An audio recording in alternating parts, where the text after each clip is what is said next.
누가복음 4장 16절부터 20절까지 하나님 말씀 합독하십시다. 시작.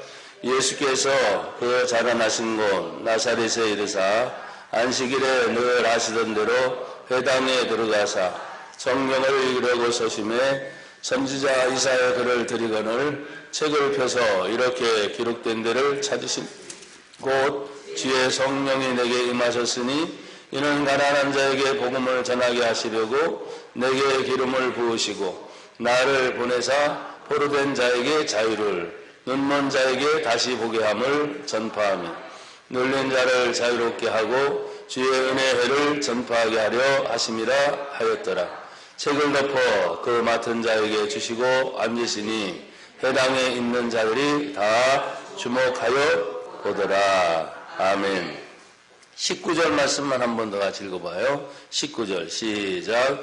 주의 은혜의 해를 전파하게 하려 하심이라 하였더라. 아멘. 한번 따라 하십시다. 주의 은혜를 전파하라. 주의 은혜를 전파하라. 한 번 더요. 주의 은혜를 전파하라. 주의 은혜를 전파하라. 아멘. 성경은 한마디로 말하지요. 하나님은 사랑이시라.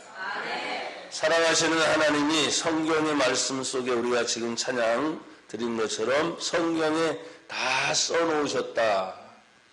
그 성경의 말씀은 모든 역사를 초월해서 하나님의 뜻을 이루는 말씀인 줄 믿습니다. 오늘 하나님의 은혜가 우리에게 임할 때 우리는 그 은혜를 받아야 하고 그 은혜를 받은 것을 전파해야 할 사명이 우리에게 생기게 됩니다. 그래서 바울 사도는 하나님 말씀을 증거하면서 은혜 받을 때가 언제냐? 보라 지금이 은혜 받을 만한 때요. 보라 지금이 구원의 날이다 하면서 그 말씀의 의미를 보면 하나님의 은혜는 항상 현재성을 얘기해요. 현재. 그러면 지금이 현재의 상황이 좋으냐 나쁘냐 이런 개념이 아니에요. 좋아도 하나님의 은혜를 받아야 됩니다. 또 상황이 나빠도 하나님의 은혜를 받아야 됩니다. 사도 바울이 그 말씀을 증거했던 그 시대도 초대교회였기 때문에 환난이 많고 핍박이 많고 어려운 일이 여전히 많았던 그때 그 말씀을 들어서 보라 지금이 은혜 받을 만한 때요. 보라 지금이 구원의 날이다 하면서 그 하나님의 은혜를 받을 때 헛되이 받지 말아라. 헛되이 받지 말라는 말은 정신 차려라 이 말이에요. 정신 차려. 지금 코로나19로 인해서 많은 사람들이 어려워하고 있는 가운데 예배를 드리기 직전까지 아마도 부천에 속한 목회자의 상황이 다 나와 있겠죠. 그러니까 예배 드리기 직전까지도 문자를 보내서 예배를 자제해 주세요. 만약에 예배를 드리려고 한다면 안전한 조치를 다 취하고 예배를 드리도록 하세요 하고 예전보다는 많이 완화가 됐어요. 경기도의 도지사는 함부로 교회에 대한 예배에 대한 적극적인 발언을 했다가 그건 아니죠. 왜? 헌법 중에 종교의 자유가 있어요 없어요? 집회의 자유가 있어요 없어요? 그 헌법은 완전히 무시하고 먼저 말을 하는 것은 지금 우리가 이해하기도 해요. 왜? 하나의 종교의 집단이었던 신천지의 그 은밀한 모임, 그 다음에 그 집단의 성격상 일어났던 우한 바이러스가 그들 때문에 또 일어난 것도 아니에요. 중국에서부터 퍼져왔던 이것을 지금 중국은 점점점 모여 줄어드니까 자기들이 이것을 모면하려고 어떤 얘기를 하냐면 미군이 자기네 나라에 들어와서 번지게 했다. 이 얘기까지 합니다. 왜? 그 우한 지역에서 전 세계 군인들 체육대회가 있었던 날이 있었나 봐요. 그러니까 미군을 통해서 들어온 거 아니냐 이런 말까지 하면서 자신들이 모면하고자 하는 그런 얘기를 하는데 그것이 어디에서 시작이 됐고 어떤 상황이 벌어졌던지 간에 제가 다시 말합니다. 예배는 생명과 같은 것입니다. 지금 큰 교회들은 위성을 통해서 예배를 드리는데 그것에 대한 찬반을 말하고 싶진 않아요. 그들이 말하는 그것이 예배라고 하면 예배겠지만 더 중요한 것은 자그마한 모든 교회들이 다 위성 시스템이 안 돼 있고 온라인 시스템이 되지 않은 상황에서 예배를 알아서 각자 드려라, 이런 식의 예배가 되다 보니까 예배다운 예배가 사실은 위성으로 드리던 각자 드리던 예배가 예배다운 예배가 되겠어요, 안 되겠어요? 안 되는 거예요. 사람들이 전통을 무시할 수 없는 이유는 뭐냐면 예배는 믿는 성도들이 모이는 장소가 있어야 됩니다. 그리고 집례자가 있어야 됩니다. 그리고 거기 함께 하고 있는 모든 예배자들이 성가대가 됐던 봉사대가 됐던 또 뭐 헌금 안내위원이 됐던 모든 사람이 통틀어서 하나의 예배의 형식을 갖추어서 하나님께 바르게 드리는 것이 지금까지 내려온 예배의 삶이었고 예배의 본이었어요. 그렇기 때문에 예배는 뭐예요? 대면의 예배가 돼요. 비대면이 아니고. 대면이 뭔지 알죠? 그것이 바로 예배가 돼야 돼. 물론 하나님이 역사하실 때 시간과 공간을 초월해서 역사하시는 하나님이라고 말한다면 어떤 말이든 맞아요. 만약에 지금이 온라인 시대가 아니고 옛날처럼 제가 아까 10대 팬데믹을 얘기를 했을 때 흑사병이든 패스트병이든 콜레라든 그런 모든 시대에도 여러분 사람들이 그렇게 많이 죽어갔을 때 예배가 멈췄을까? 저는 멈추지 않았다고 봐요. 유럽 전체 인구의 3분의 1이 죽어갑니다.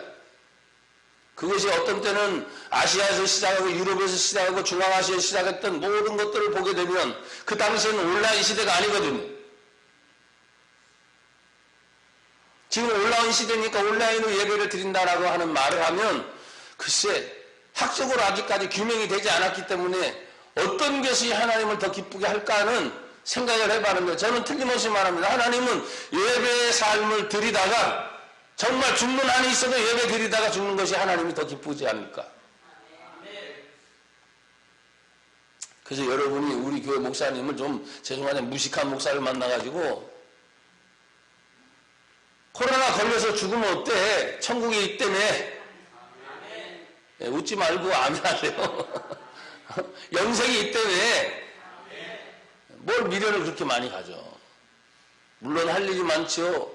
가족들도 있고 주변에 여건도 많죠. 그렇지만 여러분 사람들이 말할 때 너무너무 막 염려 걱정을 많게 하니까 그 얘기를 더 이상 하지 말고 여러분 우리가 주의 은혜를 받는데 집중하십시오. 예수님은 공생의 사역을 시작하시려고 할 때 사람들로부터 많은 핍박이 올 것을 벌써 예수님은 아시잖아요. 3년의 공생의 동안에 얼마나 많은 일이 일어날지를 아시지만 하나님 앞에 나가기 전에 먼저 하신 일이 있어요. 그것이 세례 요한에게 가서 요단강터에서 세례를 받으실 때 여러분 공생의 사역 시작하기 직전입니다. 하나님 앞에 나아가는 그 예수님의 모습을 볼 때 세례 요한의 세례를 베푸는 그 현장 중에 성경의 말씀을 기억해 보세요. 성육신 하신 하나님 예수님 자신이 세례터에 있습니다. 하늘에서 하나님의 음성이 들립니다. 내 사랑하는 아들이요 내 기뻐하는 아들이라. 성부 하나님의 음성이 들리는 거예요. 거기에 비둘기처럼 하나님의 성령이 강림 내려오시는 현상이 바로 세례 요한의 세례터에서 일어나는 사건입니다. 거기서 성령의 강림이 다시 한번 임하시는 거예요. 그 모습 속에서 우리는 기억해야 됩니다. 성부 하나님, 성자 하나님, 성령 하나님이 삼위일체 하나님이 이제 예수님이 육신의 몸을 입고 공생의 사역을 시작하려고 하실 때 하나님의 모습이 거기에 다 나타나는 거예요. 여러분 중요합니다. 예수 믿는 성도들이 지금 코로나 바이러스로 인해서 아니면 때로는 경제적인 문제로 인해서 정치적인 문제로 인해서 삶의 환경의 문제에서 많은 문제가 있지만 기억합시다. 성령 충만. 성령 충만 받는 사람은 그게 두렵지 않는 거예요. 하나님의 은혜를 내가 내적으로 깊이 생각하려고 할 때 예수님도 공생의 사역을 시작하기 전에 그 모습을 기억했던 것처럼 오늘 저는 누가복음 4장 16절부터 얘기하려고 합니다만 앞에 부분을 얘기하는 거예요. 왜? 그런 일이 중요하기 때문에. 이제 16절에 들어가기 전에 4장 1절에 보니까 성령에게 이끌려 광야로 가시는 예수님의 모습이 나오는데 거기에서 뭐라고 말합니까? 예수께서 성령의 충만함을 입어 요단강에서 돌아오사 광야에서 40일 동안 성령에게 이끌리시며 그랬어요. 이미 예수님은 성령 충만한 줄 믿습니다. 성령 충만한 예수님이 성령의 이끌림을 받아 광야로 가시는 거예요. 자기의 의지와 상관이 없습니다. 성령이 역사하시면 하나님의 뜻대로 이끌어 가십니다. 나와 여러분이 하나님 말씀대로 순종한다는 것이 뭘까요? 하나님의 성령이 내 속에 충만히 임한다는 것은 뭘까요? 내가 세상을 버리는 것입니다. 인간적인 생각을 버리는 것입니다. 그리고 하나님의 뜻이 먼저 이루도록 성령이 이끄는 대로 따라합시다. 순종. 이끌려 가시는 대로 따라가는 거예요. 그리고 공생의 사역을 시작할 때 40일 동안 금식을 하시면서 마지막 40일을 다 마치고 난 때 가장 약한 부분이 드러났을 때 마귀가 찾아와요, 안 찾아와요? 찾아오죠. 3가지 시험을 합니다. 이 돌멩이가 떡덩이가 되게 하라는 거지. 그런데 예수님 말씀으로 이깁니다. 기록된 바 사람이 떡으로만 살 것이 아니라 하나님의 말씀으로 산다. 사람이 떡으로만 살 것이 아니죠. 하나님의 모든 말씀으로 사는 줄 믿습니다. 또 이것을 이기고 난 다음에 마귀가 순식간에 만천하만국을 보이면서 다 너에게 줄 것이니까 나에게 절을 하라고 합니다. 그러니까 예수님 말합니다. 경배의 대상은 오직 누구다? 하나님 한 분이다. 하나님만 섬겨야 된다. 또 성꼭대기에 올라가서 여기서 뛰어내려라. 성경에 기록된 대로 하나님 너를 위하여 그 사자들을 명하사 너를 지키게 하시리라. 시편 91편에 나오는 말씀이잖아요. 그렇죠? 기가 막혀요. 마귀란 놈도 말씀을 가지고 너를 지키리라. 그리고 그들이 손으로 너를 받들어 내 발이 돌에 부딪히지 않게 하리라. 그때 예수님 말합니다. 주여 너희 하나님을 시험하지 말라 하였느니라. 시험이 3가지가 오는데 3가지 모든 시험을 뭘로 이겼다고요? 하나님 말씀. 여러분도 똑같아요. 지금도 우리는 시험이 옵니다. 염려가 옵니다. 문제가 생깁니다. 예수님의 방법처럼 여러분이 그 문제와 시험을 이길 수 있는 방법이 뭐예요? 따라합시다. 말씀으로 이겨요. 이긴단 말이에요. 그러니까 여러분이 하나님 말씀이 내 속에 딱 들어오게 되면 내가 이길 수 있는 능력을 하나님이 우리에게 주시는 줄 믿습니다.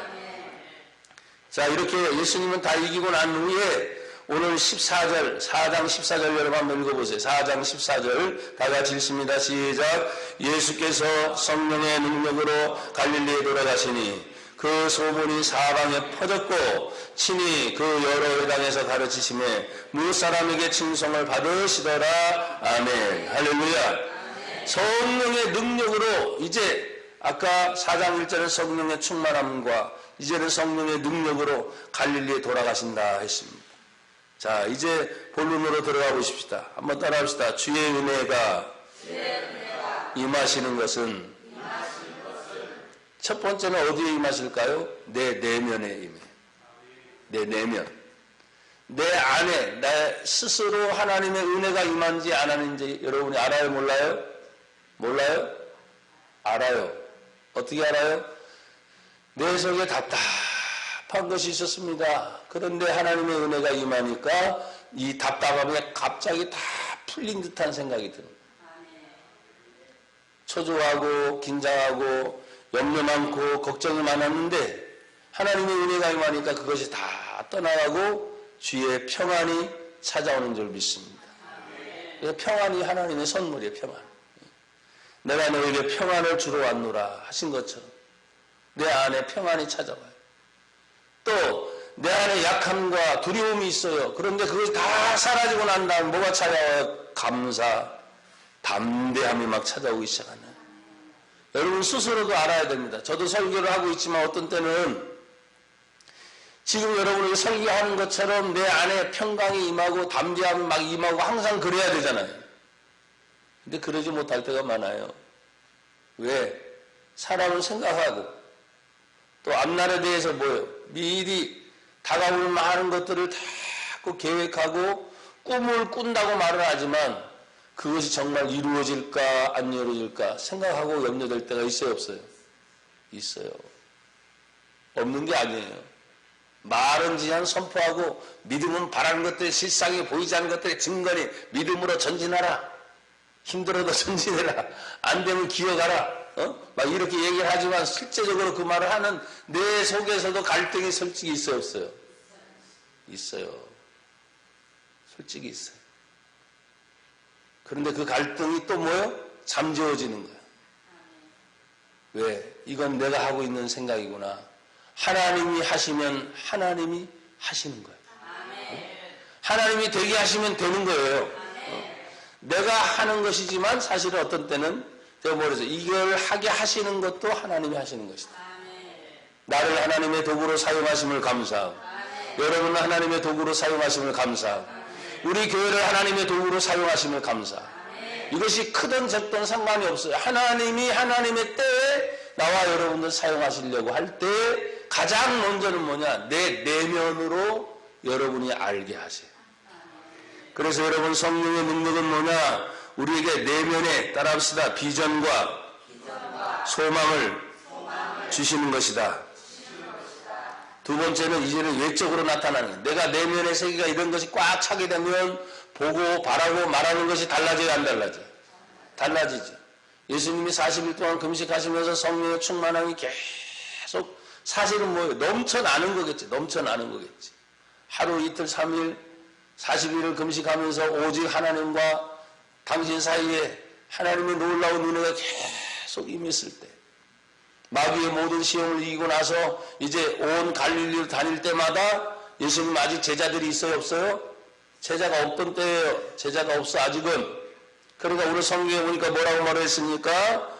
예수님은 15절에 친히라는 말이 뭐예요? 혼자의 여러 명이요. 혼자의 여러 명이요. 친히라는 말은 혼자라는 말, 혼자. 아직 예수님의 제자들이 없던 때에도 불구하고 예수님은 성령이 충만합니다. 할렐루야. 예수님이 성령이 충만한 것처럼 저에게도 성령을 충만하게 주시옵소서. 성령이 충만하면 사람이 있던 어떤 상관없어. 중요한 건 뭐예요? 내가 성령이 충만하니까 담대해지게 되는 거죠. 염려 걱정이 없으니까 어떻게 합니까? 평안한 상태에서 기도를 해도 또 내가 누구를 만나도 담대한 마음이 자꾸 생기는 것처럼 예수님은 친히 여러 회당에 가서 가르치셨습니다. 성령의 능력으로 갈릴리에 돌아가셨습니다. 그 소문이 사방에 퍼졌습니다. 소문이 뭘까요? 예수님은 병자를 고치시더라. 할렐루야. 예수님은 귀신들을 떠나보내더라. 아멘이죠. 예수님은 죄인들의 친구가 되어주셨다. 가난한 자들의 친구가 되어주셨다. 이런 소문이 자꾸 퍼지는 게 뭐니까? 하나님의 성령이 외적으로 예수님이 가르치는 말씀 중에 나타나기 시작합니다. 여러분 보십시오. 지금 사람들이 얼마나 지혜롭다고 말을 해야 되나? 아니면 야가 빠졌다고 말을 해야 되나? 예배를 놓고도 갈등을 하는 거예요. 내가 우리 성도들에게 단 한 번도 전체 나와서 예배를 드리십시오라고 문자는 보내진 않았죠. 그냥 예배를 드리는 건 성도들이 다 알까요, 모를까요? 우리 교회에서 예배를 멈출까 안 멈출까 고민할까요, 안 할까요? 안 하죠. 왜? 지금까지 내가 목회 스타일이 있고 방침이 있으니까 어떻게 해서 우리 교회는 예배를 드린다는 걸 알 텐데 모든 성도는 자기들 알아서 다 판단을 해야 안 해? 하지요. 그러니까 정부가 됐던 WHO가 여러분 팬데믹 딱 선언하니까 모든 주가도 하락하고 뭐 경제적인 침체가 막 이겼다 그러잖아요. 그러니까 빨리 거기에서 어떻게 해야 되냐? 종식 끝났다! 라고 얘기를 해주면 이제 다 살아날 것 같아. 그때 안 보이는 사람들도 뭐예요? 다 죄송해요. 숨어있는 데서 기어 나오겠지. 그걸 믿음이 또 있다 없다 말하기도 참 그래. 그거 가지고 구원을 받는다 못 받는다 하는 것도 참 그래. 왜? 전체적인 분위기가 드러내지 못하게 만드는 거지. 근데 이 본문을 읽다 보면 예수님은 40일 동안 광야에서 사실은 뭘 숨어 지내는 거죠. 어느 누구도 찾아오지 않아. 어느 누구도 만나지 않아. 오직 찾아오는 것은 영적인 존재인 마귀란 놈이 찾아와서 예수님을 한번 강하게 시험을 하는 거죠. 어떻게? 시험을 다 한 후에 최소한도 3번의 질문에 예수님이 넘어질 수 있다는 판단을 가지고 마귀가 온 거 아닙니까? 3세판. 근데 그 3세판도 예수님이 다 이기셨어요. 영적인 충돌이 있었단 말이에요, 먼저. 그러고 나서 갈릴리를 다니다 보니까 사람들을 만나야 되잖아요. 그렇죠? 어떻게 혼자 다니시니까 만나야 되는 거예요. 그러면 성령이 충만해서 다니다 보면 나쁜 사람 놓고 그냥 갈 수 없잖아요. 귀신 들린 사람 놓고 그냥 갈 수 없잖아요. 그 소문이 사방에 퍼졌다는 말이 그 말이에요. 아픈 자 치유해 주시는 거죠. 억울한 자, 죄인인 자 만나서 친구가 되어주시는 거죠. 귀신 들린 자 고쳐주시는 거예요. 이것이 오늘날도 여전히 하나님의 성령이 충만한 것이 내 내재적인 상황에서 내가 속에서부터 충만한 걸 느끼면 이제 외적인 것으로 나타난다, 안 나타난다? 나타난다. 그래서 여러분 말을 해야 되는 거예요, 말을.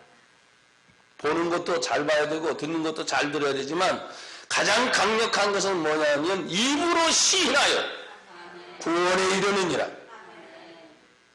시인하는 거, 말하는 거. 그래서 뭐예요? 주의 은혜도 내가 은혜 받았습니다. 중요합니다. 근데 은혜 받은 것을 뭐 해라? 선포해라. 어떻게 알아? 내 가정 식구들이, 내 주변의 사람이 내가 은혜 받은 걸 어떻게 알아? 말을 해야 알지. 표정이 바뀌어야 알지. 그렇죠? 삶의 태도가 바뀌어야 알지. 예전엔 죄송합니다. 쭈구리처럼 이렇게 다녔는데 은혜 받은 순간 뭐 갑자기 어깨가 퍼지고 얼굴이 환해지고 말이죠. 말하는 것마다 힘이 있고 담대하고 하면 뭐가 달라졌어요? 안 달라졌어요? 엄청 달라졌지. 그래서 물어보는 거, 뭐 왜 달라졌어? 다른 말은 내가 하나님 은혜 받았거든. 내 안에 성령이 충만하거든. 내 안에 말씀이 충만하거든. 여러분 예수님이 여러분 안에 계세요? 안 계세요? 계세요? 안 계세요? 나도 예수님 계세요. 지금 똑같은 상황이에요. 똑같은 상황. 어느 누구도 피할 수 없는 똑같은 상황. 코로나가 다 창궐하고 있잖아. 에? 대구 경북만이 아니라 서울 지역도, 경기도 지역도, 부천도, 우리가 살고 있는 부천도 몇 사람이 나오니까 난리 법석이 아닌 거예요. 조심하긴 해야 되겠죠, 당연히. 근데 폐쇄적일 수는 없잖아. 여러분 일 안 볼 수 없잖아. 아, 그래요, 안 그래요? 병원 안 갈 수 없잖아, 아픈데. 쇼핑 안 갈 수 없잖아. 은행 관공서 아니면 모든 걸 다 온수업 시키든지. 어떤 데는 뚫어놓고 어떤 데는 하지 말라고 그래. 형평성이 안 맞잖아. 그래서 어떤 때는 공산주의가 좋은 게 뭐냐면 한꺼번에 그냥 지시를 내려서 싹 멈춰버리는 거예요. 그래서 공산주의가 사람들을 그렇게 힘들게 하는지도 몰라. 근데 자유민주주의는 그게 아니거든요. 선택권이 누구에게 있어요? 저와 여러분에게 있어요. 예배를 드리는 것도 안 드리는 것도 여러분들이 하는 거예요. 근데 여러분 보십시오. 그건 상대적인 거라 그랬잖아요. 구원을 주시는 하나님이 상대적인 걸 보고 너는 구원을 주고 안 주고 이게 아니에요. 예수를 믿는 자가 구원받는다. 절대적인 거예요. 절대적인 거. 근데 사람들은 절대적인 것과 상대적인 것을 잡고 혼동을 하다 보니까 일어나는 일인데 그걸 누가 알 수 있느냐? 여러분 스스로 내 안에 지금 말씀을 들었고 성령이 내 안에 임한다는 걸 아느냐 모르느냐 알아요. 내 스스로가. 그래서 어딜 다녀도 걱정 염려 하지 않고 다니는 거예요. 아셨어요? 무슨 일을 하든 이 일이 잘 될 수도 있고 안 될 수도 있어요. 아무도 몰라. 하지만 믿음을 가진 사람은 뭡니까? 하나님을 사랑하는 자, 그 뜻대로 부르심을 입은 자들은 모든 것이 합력하여 뭘 이룬다? 선을 이룬다. 하나님의 기쁨이 된다 이 말이에요. 그러니까 그 모든 삶의 목표가 다 하나님의 기쁨이 되도록 나가는 줄을 믿습니다. 오늘 예수님은 성령이 충만했고 성령의 능력이 나타났어요. 그런데 이 모든 것이 그냥 일어난 일이 아니에요. 뭐 때문에 그러냐? 성경의 말씀을 보십시오. 21장을 같이 한번 보세요. 21절. 4장 21절 다 같이 시작. 이에 예수께서 그들에게 말씀하시되 이 글이 오늘 너희 귀에 아멘. 말씀의 약속이 이루어졌다. 따라하십시다. 말씀의 약속이 이루어졌다. 한 번 더. 말씀의 약속이 이루어졌다. 자기가 살고 있는 고향을 찾아오신 거예요. 그러면서 이사야 성경의 말씀을 66권으로 되어 있는 66장으로 되어 있는 성경 중에서 61장 1절 하반절에 있는 말씀을 지금 찾아내시고 이것을 딱 선포하고 난 다음에 이 글이 예수님 탄생 전 700년 전 이사야 시대에 쓰였던 이 글이 오늘 지금 너에게 임했다. 참 대단히 중요한 거예요. 여러분 지금도 마찬가지예요. 우리는 지금 예수님이 하신 2000년 전 얘기를 지금 똑같이 2000년이 지나도 이 말씀이 너희에게 임하였다. 아멘. 그대로 믿는 거거든요. 예수님이 700년 전에 말씀을 가지고 와서 이 글이 너희에게 이루어졌다 말하는 것처럼 오늘 나와 여러분이 성령의 은혜를 입어서 하나님의 은혜가 임하는 건 뭐냐? 말씀이 예전이나 지금이나 앞으로 계속 그대로 약속이 이루어지는 걸 믿는 거예요. 그래서 옛날의 말씀이 아니야. 이 말씀이 2000년 전의 말씀이 아니라 지금도 살아계신 하나님의 말씀인 줄 믿습니다. 하나님 말씀이 살아있으니까 살아있는 믿음을 가진 자는 그 말씀이 믿는 자 속에서 역사가 일어난다. 그래서 믿느냐 안 믿느냐 차이가 이렇게 중요한 거예요. 사랑하는 여러분, 이 말씀이 이루어지는 것과 동시에 예수님은 4장 16절 예수께서 그 자라나신 곳 나사렛에 이르사 어렸을 때부터 자라난 곳이십니다. 그래서 세 가지 예수님의 3대 생활 원칙이 있습니다. 첫째, 안식일에 늘 하시던 대로 그랬어요. 안식일. 오늘날 안식일은 뭐예요? 지금 우리가 예배드리는 주일날이 안식일입니다. 왜 그렇습니까? 예수님이 금요일날 십자가에 못 박히고 난 후에 3일 후 바로 주일 부활하신 날을 기점으로 사도들이 이제는 주일을 안식일을 대신해서 지켰기 때문에 지금도 우리는 뭐예요? 그 안식일이 오늘날 언제다? 주일이다. 그러면 늘 하시던 대로 안식일이면 어디를 찾았어요? 회당. 회당은 뭐예요? 교회입니다. 그러니까 예수님은 늘 하시던 대로 주일이면 어디를 찾는 거예요? 교회를 찾는 거예요.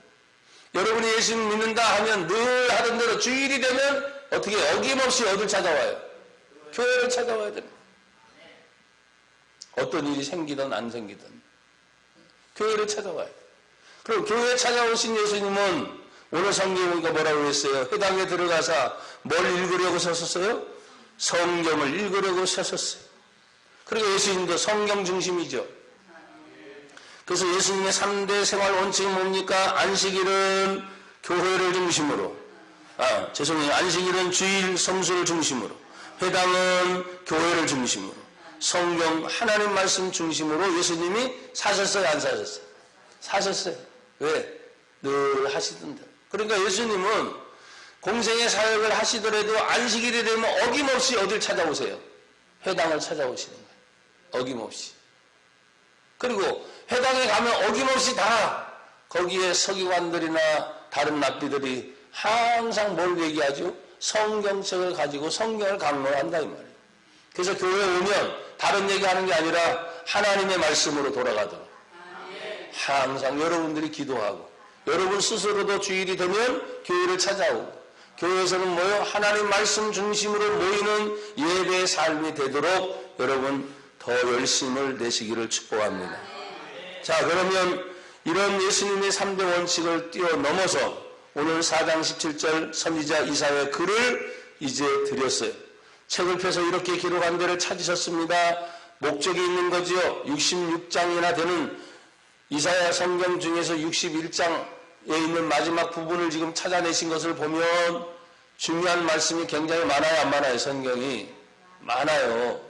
특별히 이사야의 성경을 쭉 읽다 보면 예수님의 관계된 이야기들이 상당히 많이 나오는데 그 중에서도 자기의 고향에서는 이 말을 지금 찾았어요. 일부러.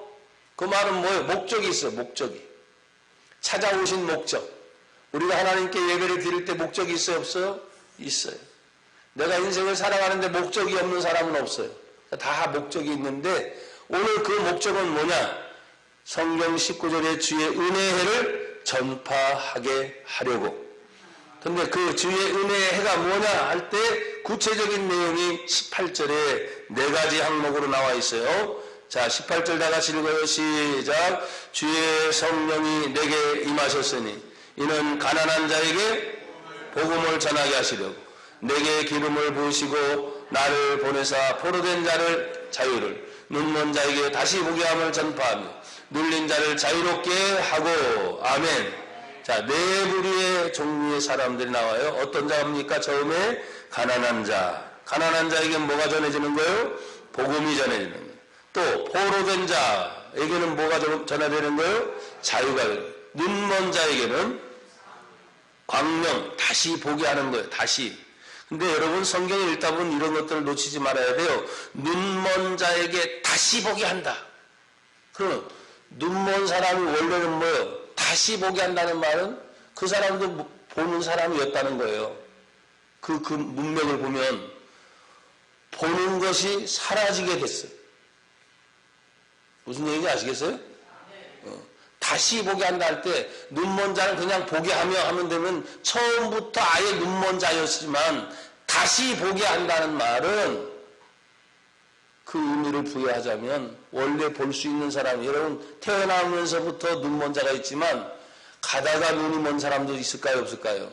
있어요. 그러니까 이 사람은 보았던 사람인데 눈이 멀면 얼마나 답답할까요? 아예 처음부터 못 본 사람은 괜찮아. 왜? 처음부터 못 봤으니까 뭐가 뭔지 몰라. 여러분 신앙생활도 마찬가지입니다.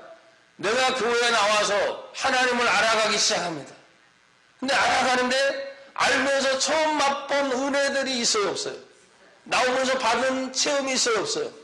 거기까지는 좋은데 이것이 신앙이 지나가고 세월이 지나갈수록 더 이상 안 보이는 거야. 답답해 안 답답해요? 그걸 형식주의가 됩니다. 전통주의가 됩니다. 여러분 하나님의 은혜는 옛날이든 지금이든 앞으로든 계속 새롭게 있습니다. 그런데 이 사람이 눈이 멀어서 안 보이는 거예요. 몰랐으면 몰랐는데 알고 나서 모르는 게 얼마나 답답할까. 그러니까 다시 뭐예요? 눈을 띄어서 보게 하는 거예요. 저는 그 의미를 두고 싶어요. 아예 처음부터 못 봤으면 괜찮아. 왜? 안 보입니까? 처음부터 아무것도 모르잖아요. 보다가 못 보는 사람, 신앙생활도 하다가 꺼지는 사람이 있거든요. 그래서 그런 사람들은 답답한 게 뭐냐면 기도하세요 하면 기도할 줄 모르는 게 아니야. 기도할 줄 아는데 안 되는 거야. 은혜 받을 줄 몰라요. 은혜 받았던 체험이 있으니까 받고는 싶은데 또 안 되는 거예요. 성경 말씀 몰라요? 알지요. 아는데도 안 되는 거야. 그래서 내가 여러분에게 우스갯소리로 그런 말을 했잖아요. 옛날엔 망치 하나로 그냥 툭툭툭 두들겨도 부서지던 것들이 아무리 두들겨도 부서지지 않으니까 오한마로 갖다가 그냥 내리쳐야 아주 그 충격적인 어떤 사건들이 생겨야 어이구 하나님 밋밋한 것 가지고는 안 되는 것 같아요. 여러분 하나님의 복음의 능력, 하나님의 성령의 기름 부음이 어느 정도일까요? 글쎄 천차만별이겠지. 사람마다 다 다르겠지. 제가 지지난주 금요일인가 그런 고백을 했어요. 지지난주 금요일. 제가 과거에 은혜 받은 얘기를 하면서 지금 그런 고민에 빠졌다. 기억하시는지 모르겠어요. 금요 기도에 참석했던 분들은. 하나님의 성령이 너무너무 강력하게 임하셨을 때 그 받은 은혜를 사모하고 그냥 그대로 다 맡겼으면 되는데 맡기지 못하고 마치 내가 미칠 것 같으니까 하나님 이제는 더 이상 안 합니다. 내가 감당하지 못하겠습니다. 하는데 사실은 제가 감당을 해야 되잖아요. 왜? 성도들에게 그렇게 가르쳤잖아요. 너희가 감당할 시험밖에는 하나님이 허락하지 않는다. 더더군다나 감당하지 못하면 피할 길을 열어주신다. 그랬는데 그 좋은 하나님의 은사를 막 부어주신다고 할 때 내 주변에 그런 체험을 한 사람들이 없었고 나를 가르쳐준 목사님이 그런 얘기를 해준 적도 없었고, 내가 신대원 대학원을 다니면서 내 주변에 있는 동료들조차도 그런 얘기를 해준 적이 하나도 없는 거예요. 그러니까 뭐예요? 이러다 미치겠구나. 그건 분명히 하나님의 은혜인 줄 알면서 하나님은 안 됩니다, 안 됩니다, 안 됩니다. 그렇게 거부했던 때가 다시 사모하려고 하니까, 하나님 주시옵소서 하려고 하니까 이게 되냐 이 말이에요. 그런 고민에 빠진.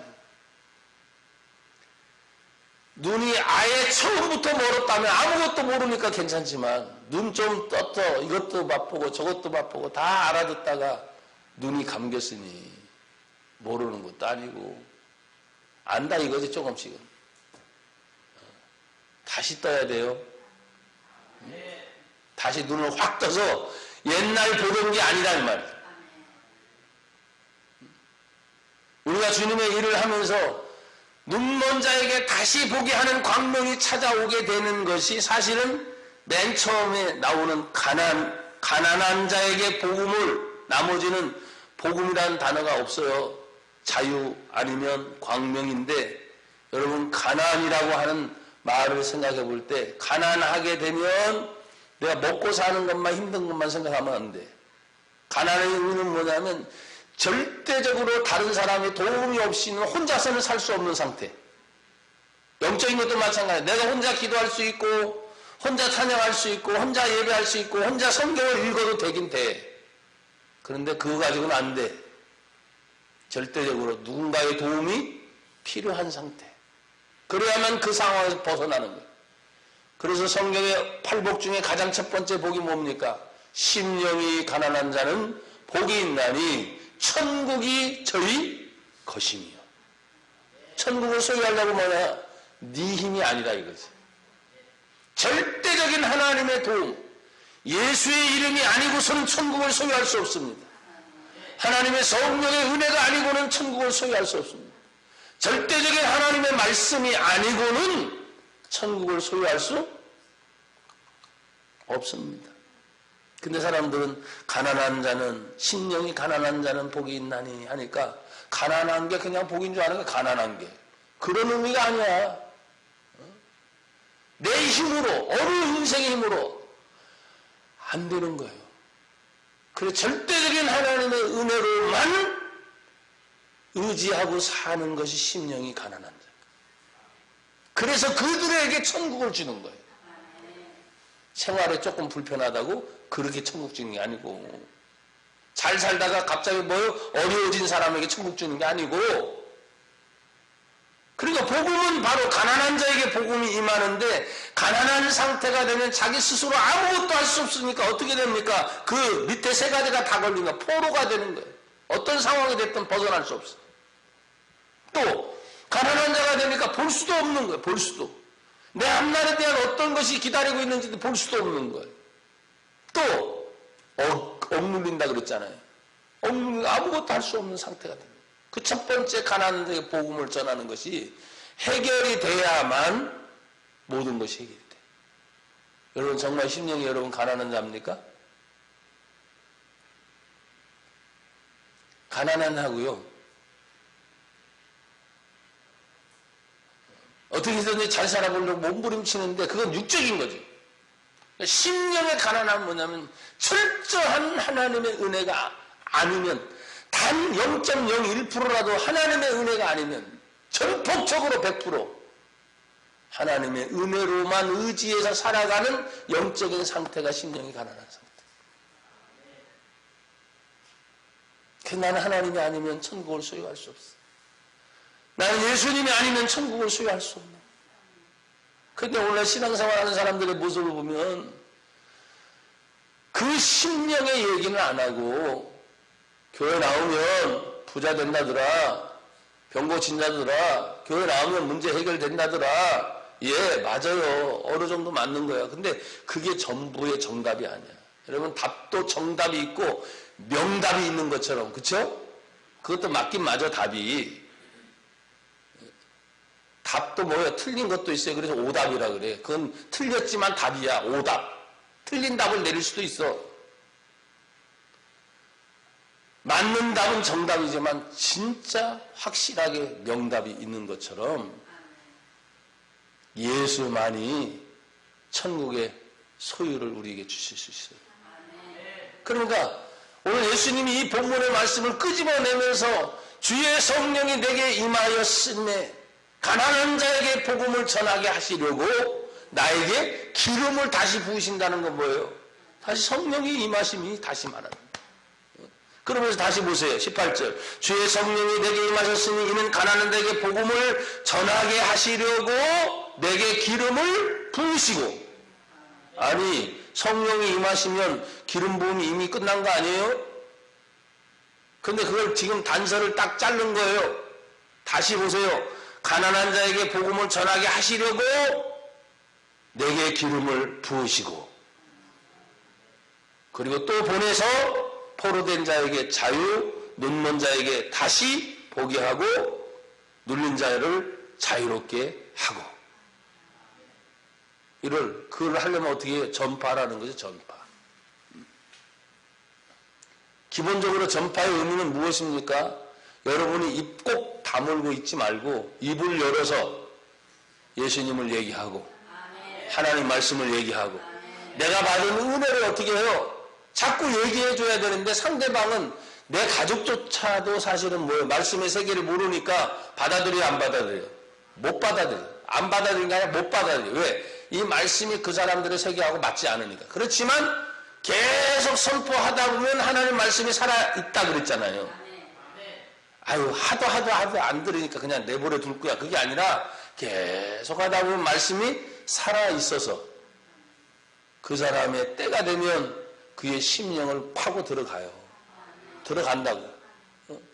내가 이 사람의 상황을 봐서 얘기를 하고 안 하고 그게 아니라 하나님의 말씀을 그냥 선포하면 말씀은 계속 살아서 움직이는 말씀이기 때문에 그래서 안 되면 또다시 말씀이 선포되고 또 안 되면 또다시 말씀을 선포하고 그러다 보면 말씀을 믿는 자는 들음에서부터 믿음이 생긴다.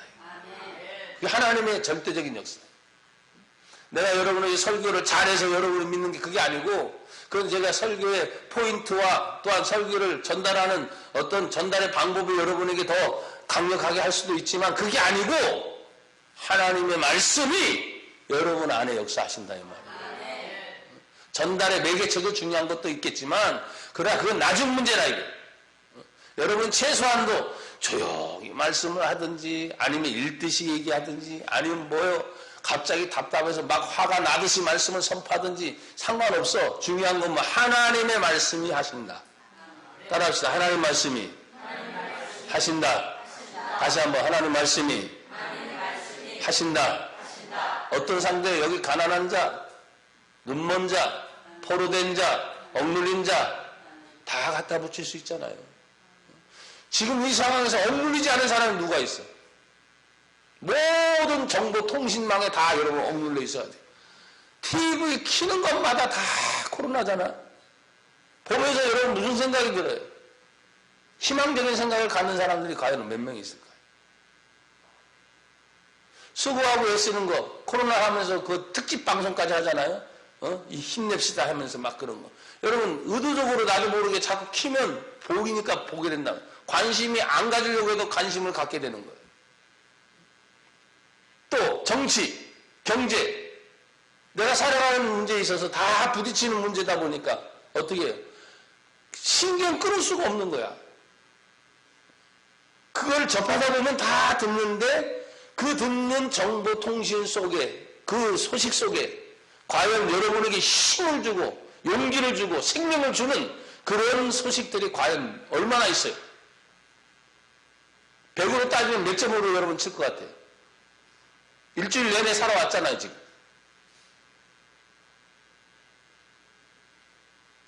최소 70점 이상 되면 점수가 좋잖아. 70점 되면 뉴스들이 있어요? 없어. 거의 다 죽이는 거야. 그러니까 유일하게 교회 오면 뭐예요? 산다고 얘기하고 있어. 산다고. 교회 오면 산다고. 근데 그 교회도 못 오게 지금 만드니까. 눈치 보면서 자기들 알아서 자기 스스로 살려고 눈치 보는 사람들이. 그래도 안 죽습니까? 다 죽지. 내가 늘 말했잖아요. 정확한 예언. 여러분 다 죽습니다. 나도 죽고. 근데 어떻게 죽느냐가 문제겠지만 너무 겁내지 말고 강하십시오. 담대하십시오. 하나님의 은혜를 선포하는 것에 대해서 복음이 임했다라고 말하고 자유가 임했다라고 말하고 빛이 임했다라고 말하고, 그래서 예수님이 이 땅에 오실 때 나는 세상의 빛이다 하면 세상의 빛은 예수밖에 없어 라고 말해주는 거예요. 생명의 빛이 지금 누가 있느냐? 성경에 보니까 생명의 빛은 예수다 라고 했으니까 예수님이 생명의 빛이야 라고 말하는 거예요. 그 사람이 듣든 안 듣든 선포자는 누굽니까? 바로 우리이기 때문에. 그래서 예수님이 자기의 고향에 가서 지금 자라나시고 나사렛에 가서 이 말씀을 선포할 때 사람들이 받아들일까 안 받아들일까 이미 알고 계시잖아요. 그럼에도 불구하고 당신의 고향에 들어가서 이 본문의 말씀을 선언하고 나니까 사람들이 받아들여 안 받아들여? 안 받아들여. 예수님을 도리어 동네 밖에 내쳐서 밀어내서 죽이려고 했던 그런 사건까지 생기는 거예요. 그럼 그 예수님이 그런 일들을 모르실까? 다 알고 계시면서도 들어가는 거예요. 그래서 하나님의 은혜에 하는 말이죠. 좋게 받아들이는 것만 받아들이는 게 아니에요. 핍박을 받아도 은혜를 전파해라. 어려움을 받아도 은혜를 전파해라. 사람들이 받아들이는 안 받아도 상관이 없이 하나님의 은혜의 해를 전파하다 보면 하나님의 역사는 일어나게 돼 있다. 여러분의 가정도 마찬가지고 여러분 개인의 삶도 마찬가지고 고백합시다. 주의 은혜로 살리라. 한 번 더 주의 은혜로 살리라.